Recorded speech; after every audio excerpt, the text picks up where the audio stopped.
Kailan nga ba pwedeng makapag-loan ulit dito sa SSS? Pag-usapan natin yung mga kondisyon tungkol sa salary loan renewal at yung iba pa. By the way, kung first time mo sa channel natin at gusto mo pa ng mga online tutorial videos katulad nito, please click the subscribe button. Dito sa SSS, merong iba't ibang klase ng loan. Calamity loan, salary loan, yung conso loan o yung condonation loan na tinatawag, meron din tayong pension loan. Unahin natin yung sa salary loan kung saan kung meron kang kasalukuyang loan, pwede ka nga bang makapag-loan pa din? Pwedeng-pwede naman, basta meron kang nahulog na o nabayaran na nakalahati doon sa niloan natin sa SSS. Also, bukod sa 50% na condition o kalahating nabayad na, dapat natapos na rin yung 1 taon simula nung nag-loan sa SSS. So, yan yung minimum, pwede kang mag-renew habang meron kang existing na salary loan. Also, kung sakali naman na tapos mo na yung loan dito sa SSS, pwede ka ulit mag-renew ng salary loan mo. Meron din tayong tinatawag na conso loan. Ito naman yung mga past due na loan. Ibig sabihin, pwedeng meron kang salary loan dati or calamity loan na hindi na nabayaran sa SSS at nag-penalty na iyon.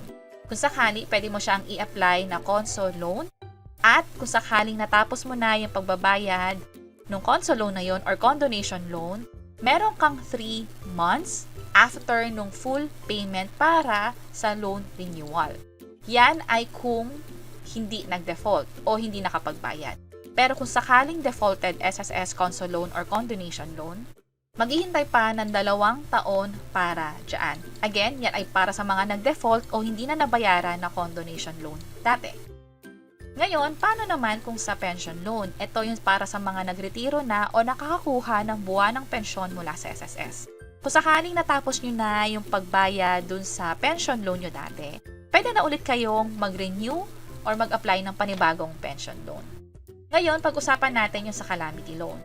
Ang calamity loan ay pwede lamang kung sakaling merong dineklarang state of calamity doon sa lugar ninyo. Sa SSS, nung nag-register tayo as member, nakalagay doon yung address natin.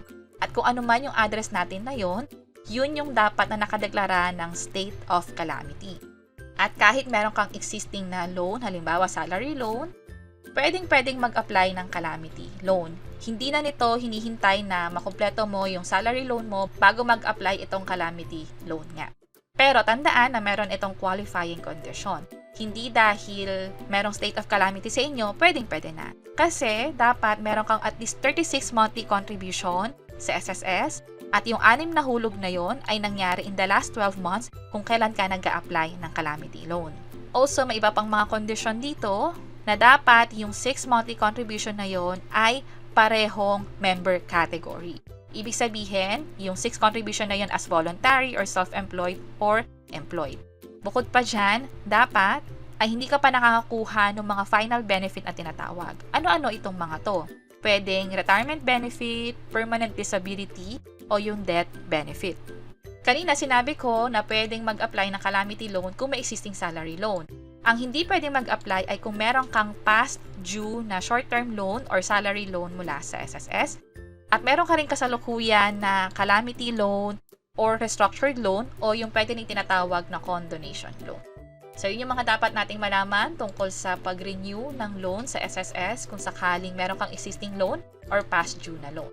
And that's it. Sana nakatulong tong video na to. Kung pakiclick ang like button at para sa iba't ibang mga tutorial videos, pwede nyo i-check ito nasa baba. Sana makatulong and see you sa mga next videos. Bye-bye!